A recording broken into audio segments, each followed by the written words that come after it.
la ley del péndulo. Vamos a comenzar nuestra cátedra de esta noche. Ciertamente, la humanidad vive entre el batallar de las antítesis, entre la lucha cruenta de los opuestos. A veces nos encontramos muy alegres, contentos. Otras veces, nos hallamos deprimidos, tristes. Tenemos épocas de progreso, de bienestar unos más que otros, de acuerdo con la ley del karma. También tenemos épocas críticas en lo económico, en lo social, etc. Hay veces que nos encontramos optimistas con relación a la vida, y hay veces que nos sentimos pesimistas. Siempre se ha visto que a toda época de alegría, de contentamiento, le sigue una temporada depresiva, dolorosa, etc. Nadie puede ignorar de que siempre estamos sometidos a muchas alternativas en el terreno práctico de la vida. Por lo común, a las épocas que nosotros denominamos felices, siguen épocas angustiosas. Es la ley del péndulo la que gobierna, realmente, nuestra vida. Ustedes han visto, por ejemplo, el péndulo de un reloj tan pronto asciende, por la derecha, como se precipita para ascender por la izquierda. Esa ley del péndulo gobierna también a las naciones, no hay duda.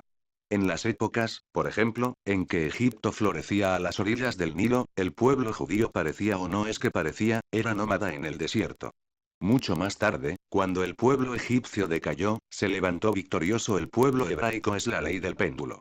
Una Roma triunfante, se sostiene sobre los hombros de muchos pueblos, pero después cae con la ley del péndulo, y esos pueblos ascienden victoriosos. La Unión Soviética, por ejemplo, se apasionó terriblemente por la dialéctica materialista, pero ahora el péndulo comienza a cambiar, está pasando al otro lado, y como resultado, la dialéctica materialista está quedando o ya quedó prácticamente arrinconada, ya no tiene ningún valor. Hoy en día, la mayor producción que tenemos en materia de parapsicología, se la debemos a la Unión Soviética. Y está ya comprobado, de acuerdo con los datos, que la Unión Soviética está produciendo la mayor cantidad de materias relacionadas con la parapsicología. Se usa el ocultismo en las clínicas, la parapsicología en todos los hospitales, etc. Al paso que va la Unión Soviética, dentro de poco tiempo habrá pasado, exactamente, al lado opuesto del materialismo, se habrá hecho absolutamente mística y espiritual. Ya lleva ese camino, y muchos paladines místicos están descollando, pues, en Rusia. La dialéctica de Carlos Marx, pues, ha quedado arrinconada, está cayendo prácticamente en el foso del olvido, para dejar su puesto a la parapsicología y posteriormente al esoterismo científico, al ocultismo, a la yoga, etc., porque el péndulo está cambiando, está pasando al otro lado de la tesis a la antítesis. Todos los seres humanos dependen de la ley del péndulo. Eso es obvio. Tenemos buenos amigos y si sabemos comprenderlos, es claro que podremos conservar su amistad. Sería absurdo que nosotros exigiéramos que nuestros amigos no estuvieran jamás sometidos a la ley del péndulo. Nunca debe extrañarnos, por ejemplo, que un amigo con el cual hemos tenido siempre buenas relaciones, resulte de la noche a la mañana con el ceño fruncido iracundo, berrinchudo, malgenioso, duro en la palabra, etc., ante nosotros. En esos casos hay que hacer una venia respetuosa y retirarnos, para que el amigo tenga tiempo de desahogarse, y por el hecho de que nos haga mala cara un día, no debemos nosotros desanimarnos. Antes bien comprenderlo, porque no hay ser humano que no esté sometido a la ley del péndulo. Así pues que, vale la pena ser reflexivo. Esta ley del péndulo, parece o entiendo que se hace muy manifiesta, especialmente en los nativos de Géminis 21 de mayo al 21 de junio. Estos de Géminis tienen, se dice, una doble personalidad. Como amigos son extraordinarios, maravillosos, llegan hasta el sacrificio por sus amigos, pero cuando cambia la personalidad, entonces son lo opuesto, y todo el mundo queda desconcertado. Bueno, este es precisamente un ejemplo de lo que es la ley del péndulo. No quiero decir que ellos sean únicamente los exclusivos en esta cuestión de la ley del péndulo. No, hasta allá no llegamos, pero sí por lo menos la especifican, la ponen de relieve, sirven como de patrón de medida, nos indica lo que en realidad de verdad es tal ley. Quienes conocemos a los nativos de Géminis, sabemos manejarlos. Cuando viene su personalidad fatal o negativa a la manifestación, nosotros no oponemos ninguna resistencia y pacíficamente aguardamos que vuelva la personalidad simpática a la actividad. Resulta interesante todo esto. Pero es que la ley del péndulo no solamente está demostrada por los nativos de Géminis, también la podemos evidenciar en nuestro organismo. Existe un diástole y un sístole en el corazón, es decir, la ley del péndulo. Diástole, deviene de cierta palabra griega que significa reorganizar, prepararse, acumular. etc. Sístole significa contracción, impulso, dirección, de acuerdo con ciertas palabras griegas. Durante el diástole, el corazón se abre para recibir la sangre, mas también organiza, prepara, etc., hasta que toma una nueva iniciativa, se contrae y lanza pues la sangre a todo el organismo. Este lanzamiento es importante, por él se existe. Pero lo que sí me doy cuenta cabal, es que las gentes comprenden que hay un diástole y un sístole, pero no entienden que entre el diástole y el sístole, existe una tercera posición, la de preparación, ordenamiento, acumulación de potencias vitales, etc. Se nos dirá que es muy breve, pues, el intermedio entre el diástole y el sístole. Acepto, se trata de milésimas de segundo. Para nosotros resulta demasiado fugaz, pero para es mundo maravilloso de lo infinitamente pequeño, para es mundo extraordinario del microcosmos, pues es lo suficiente como para realizarse prodigios.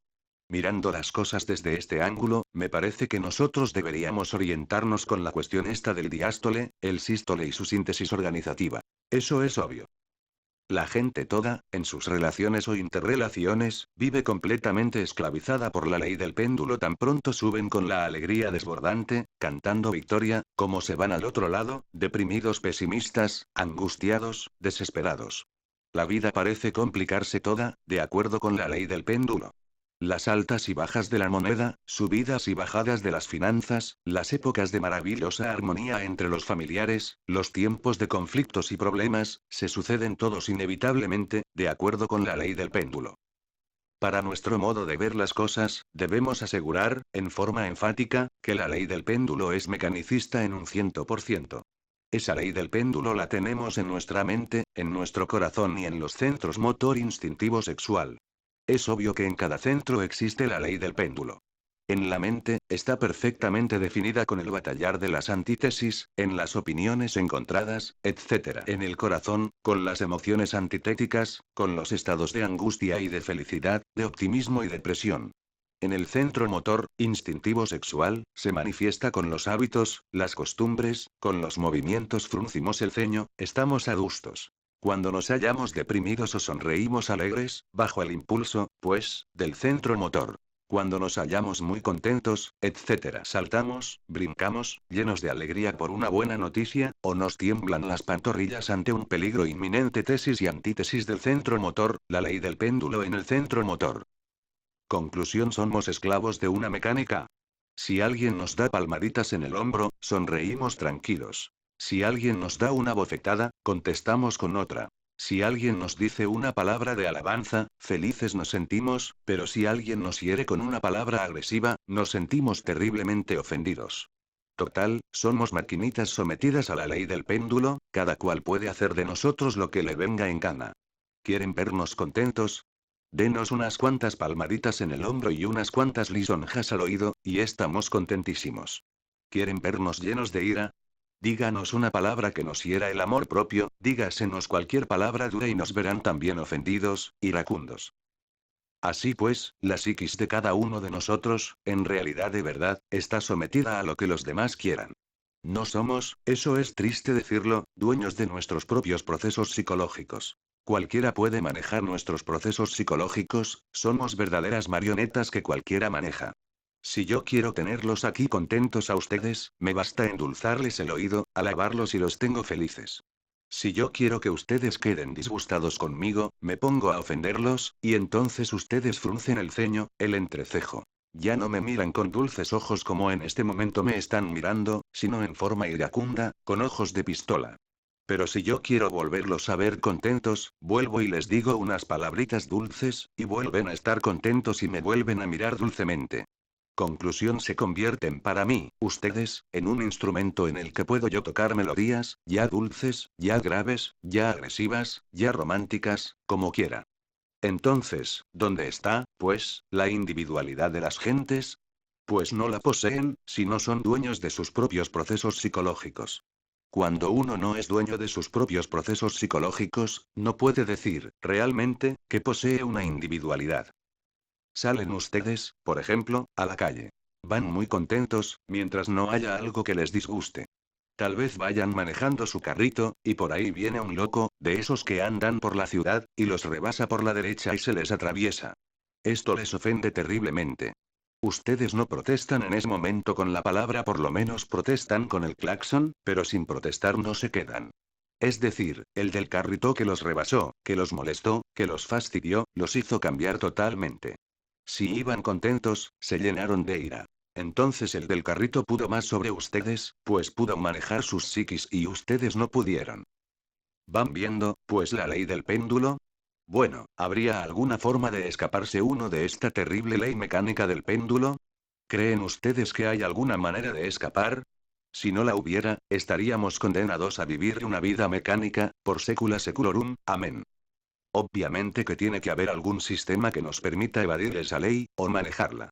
Existe, realmente tenemos que aprender a volvernos comprensivos, reflexivos, aprender a ver las cosas, en la vida, tal como son.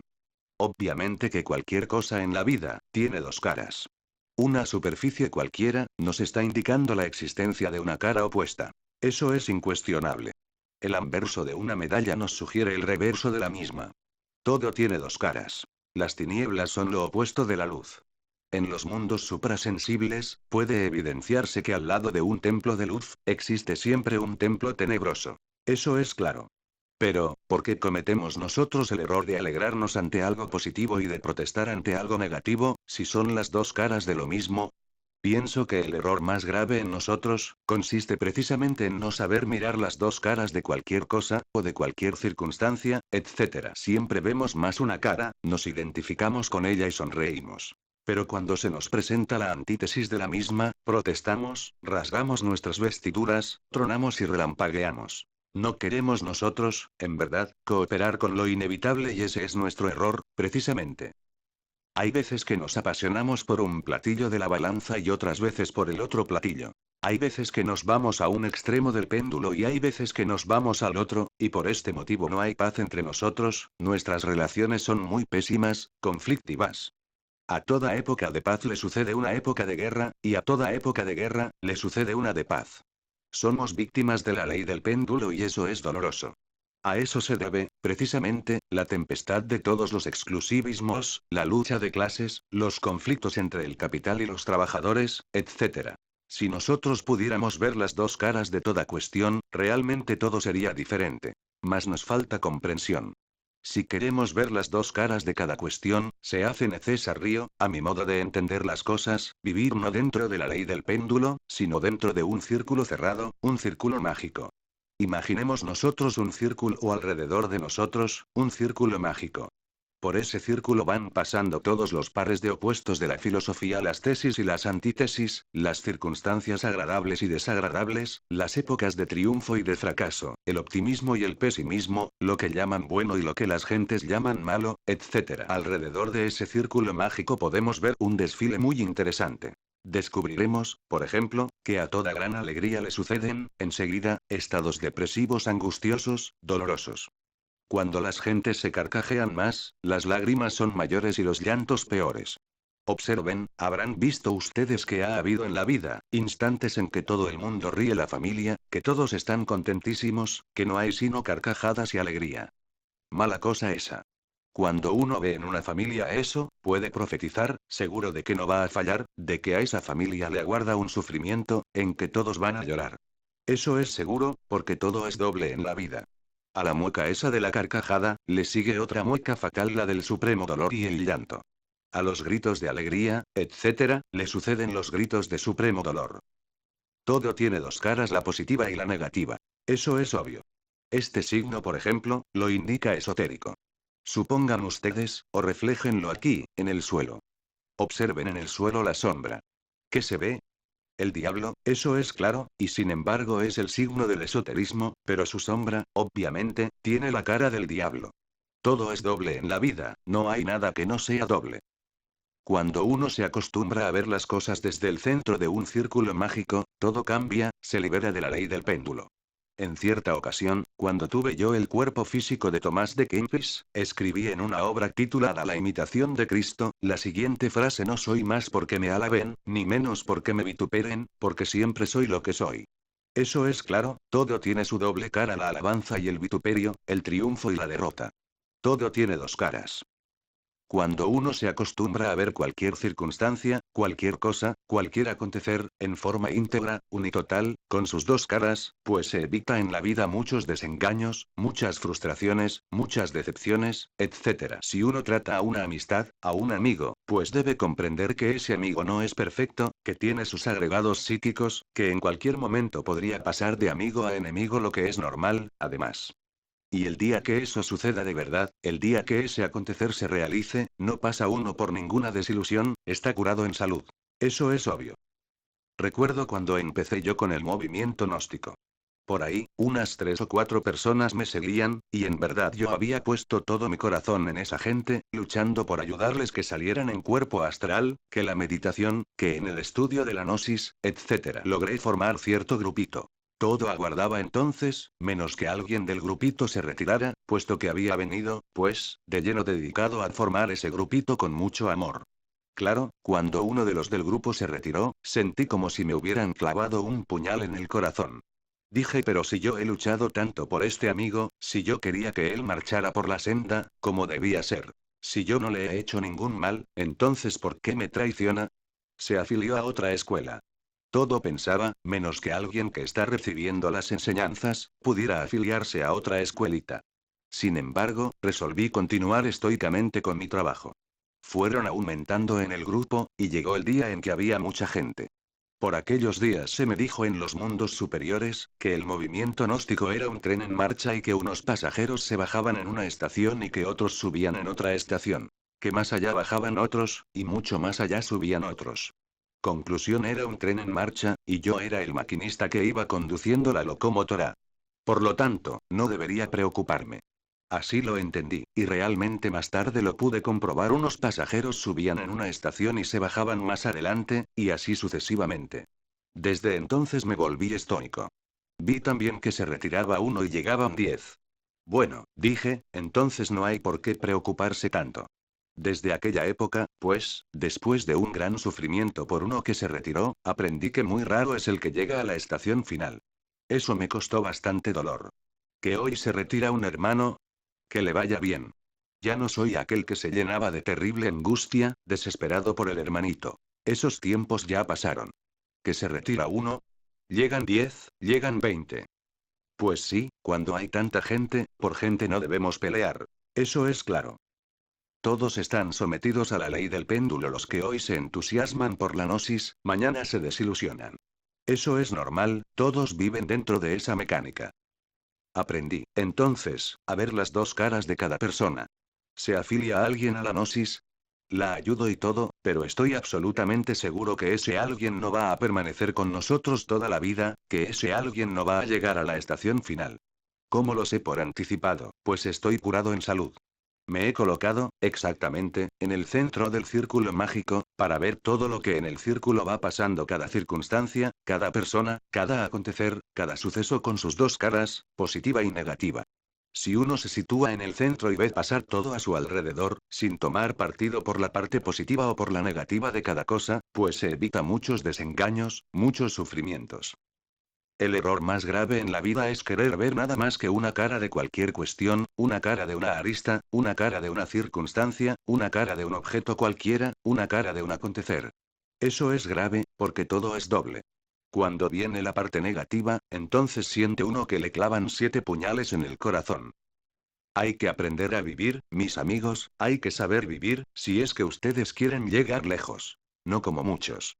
Porque si ustedes únicamente ven una cara, nada más, no ven la antítesis, la otra cara, la fatal, tienen que pasar por muchos desengaños, por muchos desencantos, por muchos sufrimientos. Terminan enfermos y al fin mueren.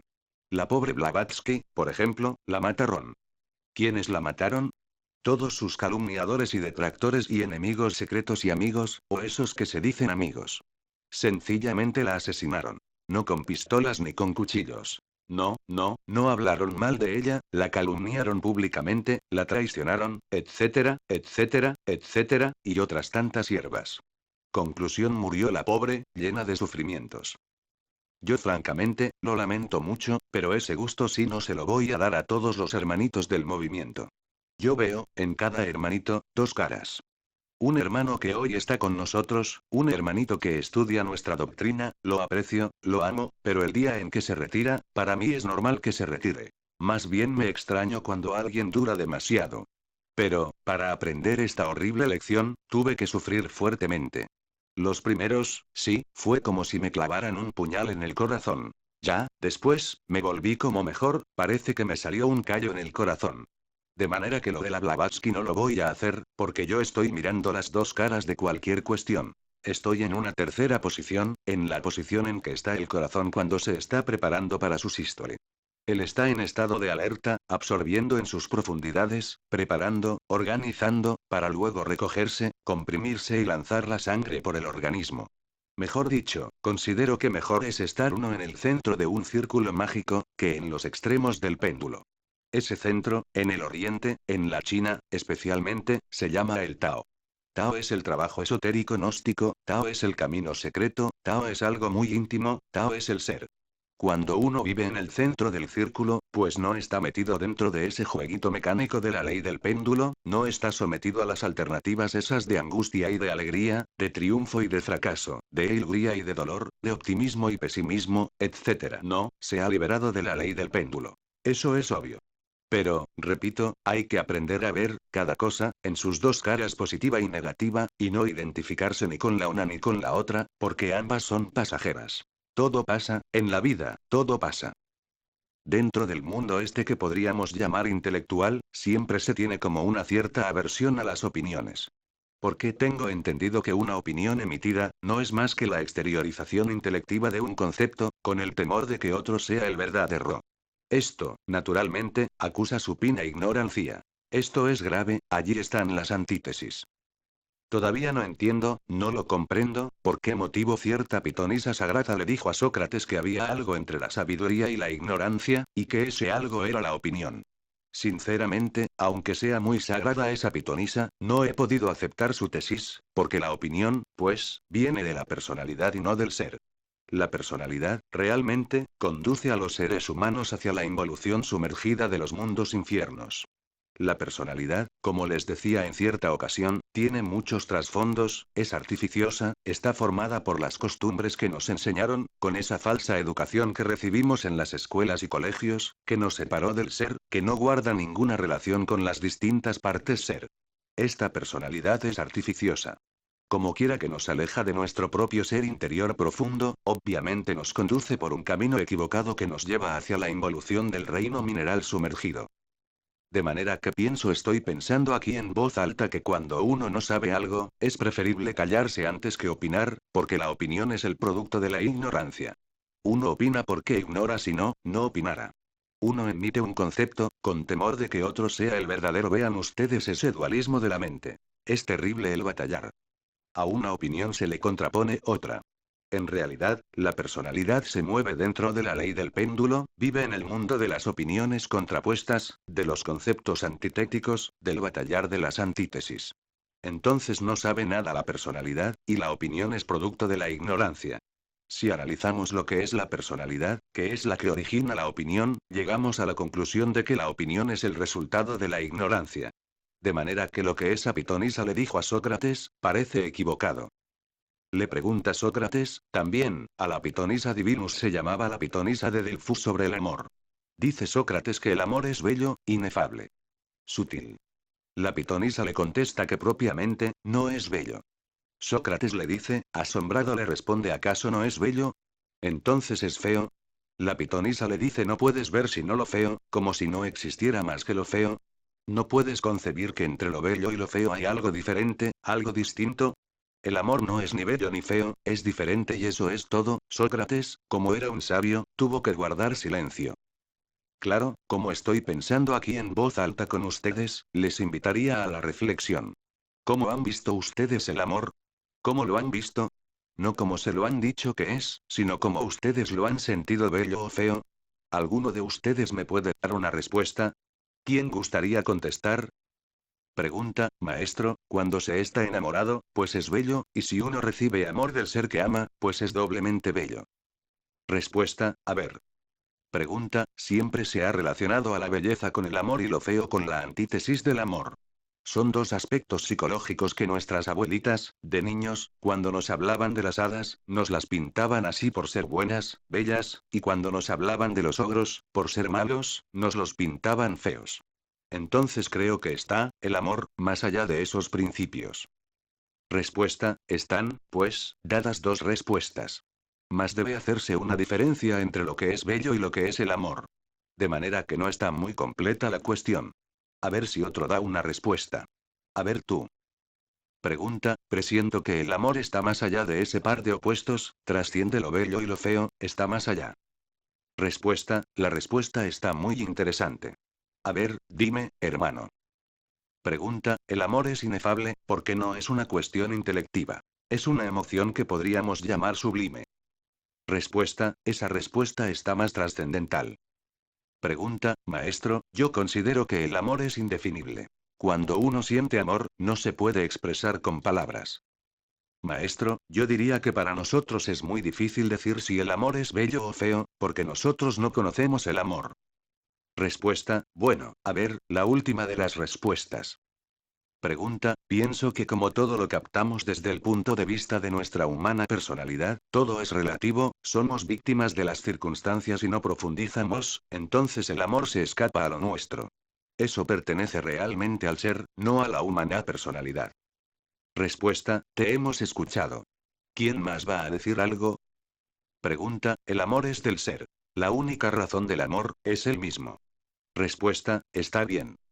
En realidad de verdad que la pitonisa aquella de Delfos, que habló a Sócrates, insinuó prácticamente una verdad del amor, está aún más allá de lo bello y de lo feo. ¿Que la belleza deviene del amor? Es otra cosa. Por ejemplo, cuando el ego es disuelto, queda en nosotros la belleza interior, y de esa belleza deviene eso que se llama amor. De manera que, entonces, el amor, en sí mismo, está más allá de los conceptos que se tienen sobre la fealdad y sobre la belleza. No se puede definir, porque si se define, se desfigura. ¿Tendría entonces razón o no la pitonisa? Si la tiene está más allá de los conceptos de fealdad y de belleza, aunque del amor devenga la belleza, resulte la belleza.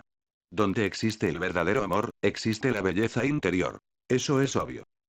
Así que, hermanos, entre la tesis y la antítesis siempre hay una síntesis que coordina y reconcilia los opuestos. Veamos esto. Sabemos que existe la gran batalla entre los poderes de la luz y los poderes de las tinieblas. En el mismo esperma sagrado, existe una lucha entre los poderes atómicos de la luz y los poderes atómicos de las tinieblas. En todo lo creado, existe esa gran lucha. Las columnas de ángeles y de demonios se combaten mutuamente, en todos los rincones del universo. Cuando uno no tiene todavía la piedra filosofal, ve como imposible la reconciliación de los opuestos, luz y tinieblas dentro de uno mismo. Mas cuando uno logra la piedra de los filósofos, la piedra de la serpiente, a base de trabajos conscientes y padecimientos voluntarios, entonces, mediante la misma, logra reconciliar los opuestos, y los reconcilia en sí mismo, pues que reconoce que todo en la creación tiene doble cara. Y solo mediante una tercera posición, es decir, solo mediante el Tao en el centro del círculo mágico, solo mediante la síntesis, podemos reconciliar los opuestos dentro de nosotros mismos. Eso es obvio. Así que, se hace necesario que aprendamos a reconciliar los opuestos, se hace necesario que nos libertemos nosotros de la ley del péndulo y que vivamos mejor dentro de la ley del círculo. Uno se liberta de la ley del péndulo cuando se coloca en la ley del círculo, cuando se coloca en el Tao, que está en el centro del círculo mágico. Porque entonces, a su alrededor de uno, todo pasa. Por todo alrededor de la conciencia de uno que es un círculo, que es la conciencia redonda de uno mismo, ve uno cómo pasan los distintos aconteceres, con sus dos caras. Cosas, con sus dos posiciones, las circunstancias, etc., los triunfos y las derrotas, el éxito y el fracaso. Todo tiene dos caras, y uno, ubicado en el centro, reconcilia los opuestos, ya no teme a un fracaso económico, ya no sería capaz de volarse la tapa de los sesos porque perdió su fortuna de la noche a la mañana, como han hecho muchos jugadores del casino de Monte Carlo, pierden su fortuna y se suicidan. Ya no va a sufrir por las traiciones de sus amigos, se hace invulnerable al placer y al dolor. Vean ustedes lo extraordinario, lo maravilloso. Pero si nosotros no aprendemos a vivir dentro del círculo, si no nos ubicamos exactamente en el Tao punto central del círculo mágico, continuaremos como estamos expuestos a la ley trágica y cambiante del péndulo, que es completamente mecanicista en un 100% dolorosa. Así, mis queridos amigos, debemos aprender a vivir inteligentemente, conscientemente. Eso es obvio. Desgraciadamente, toda la humanidad está sometida a la ley del péndulo. Miramos cómo la mente pasa de un lado a otro. Eso es fatal. Yo he visto, pues, que no hay nadie, en realidad de verdad, que no esté sometido a la cuestión esa de las objeciones. Llegará alguno y nos dice alguna cosa, alguna frase. ¿Qué es lo primero que se nos ocurre? Objetar, poner tal o cual objeción. Es la ley del péndulo, dime que yo te diré, me derribas y yo te derribo después. Conclusión: dolor. Vale más que no, eso es terrible. ¿Por qué tenemos que estar poniendo objeciones, hermanos? Me viene en este momento, a la mente, un caso interesante. Hace muchos pero muchísimos años, hallándome en el mundo astral, en Oz, en el Sephiroth Oz, internado en ese Sephiroth, hube de invocar a un Deiduso, ángel o Elohim, como ustedes quieran denominarlo, o Deva. Algo me dijo aquel Deiduso y de inmediato objeté y saqué a relucir la antítesis. En forma muy vulgar les diría a ustedes que le refuté. Yo esperaba que el Deiduso aquel discutiera conmigo también, mas no sucedió así. Aquella seidad me escuchó con infinito respeto y profunda veneración. Aduje muchísimos conceptos y cuando concluí que pensaba que iba a tomar la palabra para rebatirme, con gran asombro vi que hizo este signo, se inclinó reverente, dio la espalda y se fue, dio media vuelta y se fue. Me dio una lección extraordinaria, no objetó nada. Obviamente, aquel Deiduso había pasado más allá de las objeciones. Sí, es indubitable que las objeciones pertenecen a la ley del péndulo.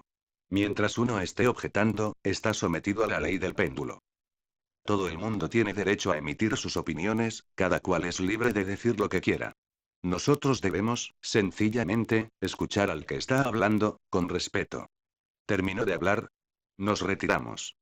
Claro, algunos no proceden así, o no procederán en esa ciudad. Por orgullo dirán: yo no me retiro, yo tengo que darle en la torre. He ahí el orgullo supino, intelectualoide. Si nosotros no eliminamos de sí mismos el yo del orgullo, es obvio que tampoco lograremos jamás la liberación final. Lo mejor es que cada cual diga lo que tiene que decir y no le pongamos objeciones, porque cada cual es libre de decir lo que quiera, sencillamente. Pero uno siempre vive poniendo objeciones, se las pone al interlocutor, y se las pone a sí mismo también. Claro, esto no significa que no exista el agrado o el desagrado. Es obvio que existe. Supongamos que a cualquiera de nosotros se nos pone a limpiar una pocilga, donde viven los cerdos, creo que este no sería, precisamente, un trabajo muy agradable. Tendríamos derecho a que no nos pareciera agradable, pero una cosa es que no nos parezca agradable tal trabajo, y otra cosa muy diferente es que nosotros pongamos objeciones, que empecemos a protestar: qué porquería esta, Dios mío. Nunca creí que yo fuera a caer tan bajo. Ay de mí, desgraciado de mí, etcétera, etcétera, limpiando una pocilga de cerdos. En lo que vine a parar. Bueno, con eso lo único que uno consigue es fortificar completamente nuestros yoes de la ira, del amor propio, del orgullo, etc. También está el caso de una persona que, en principio, nos desagrada: es que me cae tan gorda esa persona. Pero una cosa es que nos desagrade, en principio, y otra cosa es que nosotros estemos poniendo objeciones, que estemos protestando contra esa persona: pero es que tal persona me cae mal, esta persona es un problema, y que estemos buscando subterfugios para apuñalarla, para eliminarla. Con las objeciones, lo único que conseguimos es multiplicar la antipatía en nosotros, robustecer el yo del odio, robustecer el yo del egoísmo, el yo de la violencia, del orgullo, etc. ¿Cómo hacer, en este caso, en que una persona no nos es grata? Es que todos debemos conocernos a sí mismos, para ver por qué no nos es grata esa persona. Podría suceder que esa persona esté exhibiendo algunos de los defectos que nosotros poseemos. Uno tiene el yo del amor propio adentro, y si alguien exhibe alguno de esos defectos interiores, pues obviamente, ese alguien nos cae mal. De manera que, en vez de nosotros estar poniendo objeciones sobre esa persona, protestando, riñendo, más bien debemos autoexplorarnos, para conocer cuál es ese elemento psíquico que cargamos interiormente y que origina esa antipatía. Pensemos que si nosotros descubrimos tal elemento y lo disolvemos, la antipatía cesa. Pero si nosotros, en vez de investigarnos a sí mismos, ponemos objeciones, protestamos, tronamos, relampagueamos contra ese alguien, robusteceremos el ego, el yo. Eso es indubitable. Dentro del mundo del intelecto, no hay duda que siempre estamos poniendo objeciones. Esto produce la división intelectual, se divide la mente, entre tesis y antítesis, se convierte en un campo de batalla que destroza el cerebro. Observen ustedes cómo esas gentes que se dicen intelectuales, están llenas de extrañas manías, algunos dejan el pelo alborotado, se rascan espantosamente, etc., hacen 50.000 payasadas. Claro, producto de una mente más o menos deteriorada, destruida por el batallar de las antítesis. Si a todo concepto le ponemos nosotros una objeción, termina nuestra mente riñendo sola. Como consecuencia, vienen las enfermedades al cerebro, las anomalías psicológicas, los estados depresivos de la mente, el nerviosismo, que destruye órganos muy delicados como los del hígado, corazón, páncreas, bazo, etc. Pero si nosotros aprendemos a no estar haciendo objeciones, sino que cada cual piense como le venga en gana, que cada cual diga lo que quiera, terminarán esas luchas dentro del intelecto, y en su reemplazo vendrá una paz verdadera.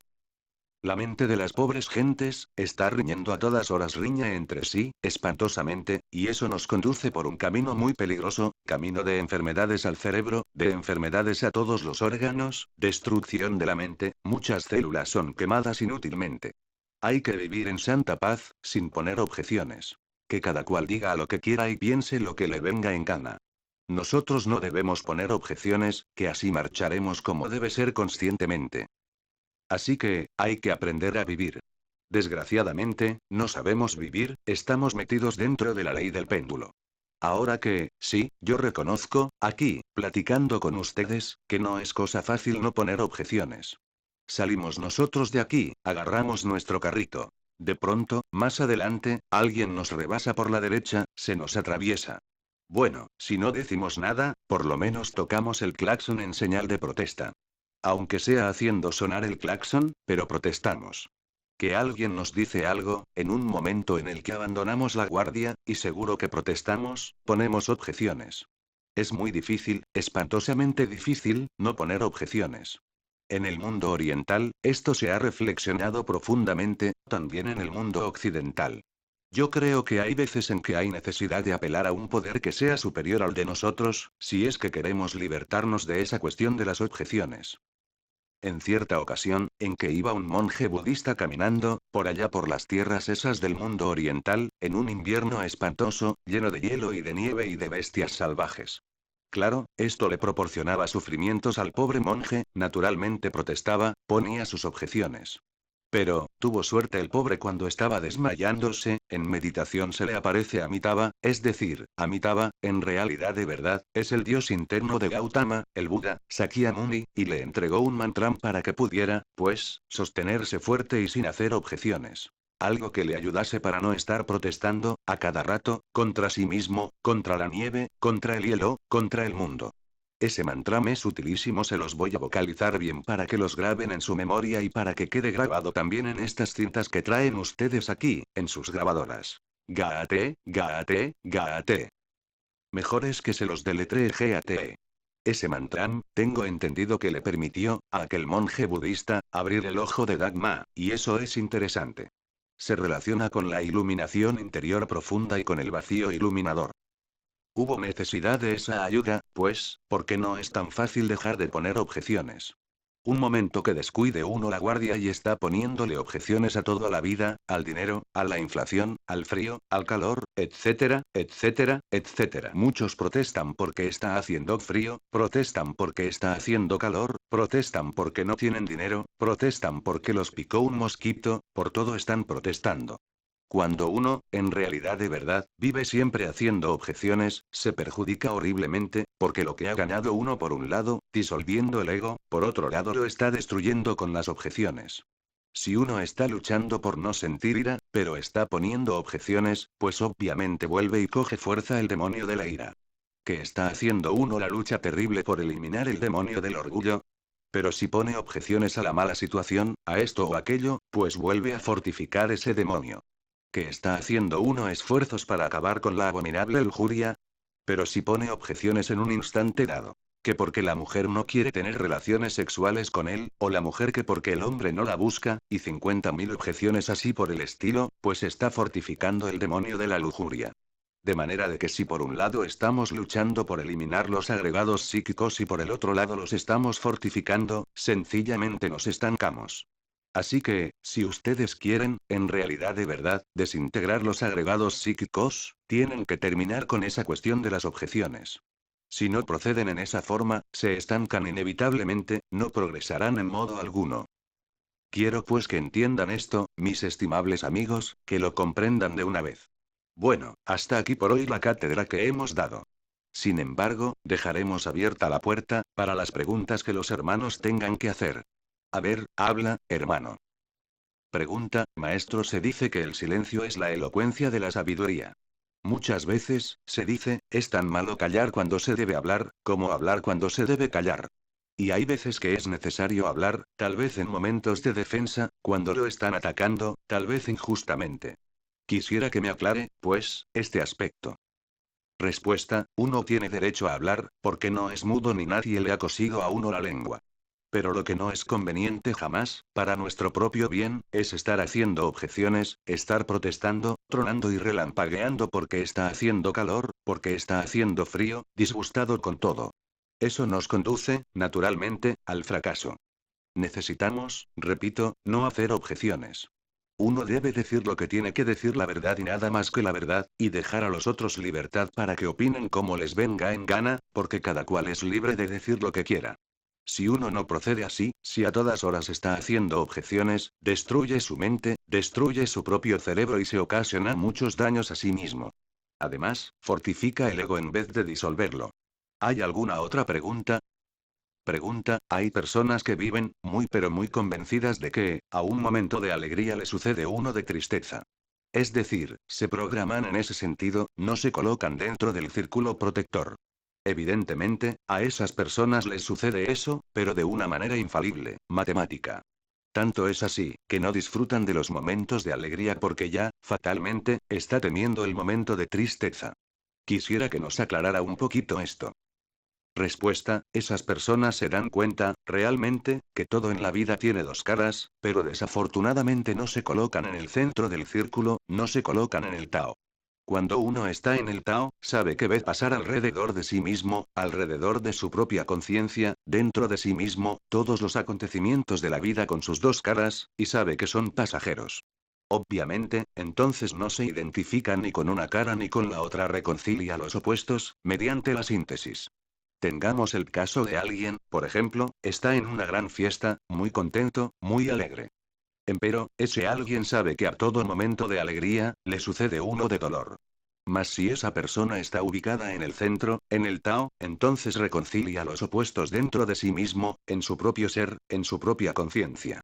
Dícese que a toda alegría le sucede una tristeza, mas a mí nada de esto me afecta, porque todo es pasajero, todo pasa, las personas pasan, las cosas pasan, las ideas pasan, todo pasa, por lo tanto, puede perfectamente vivir ese acontecer, como debe ser.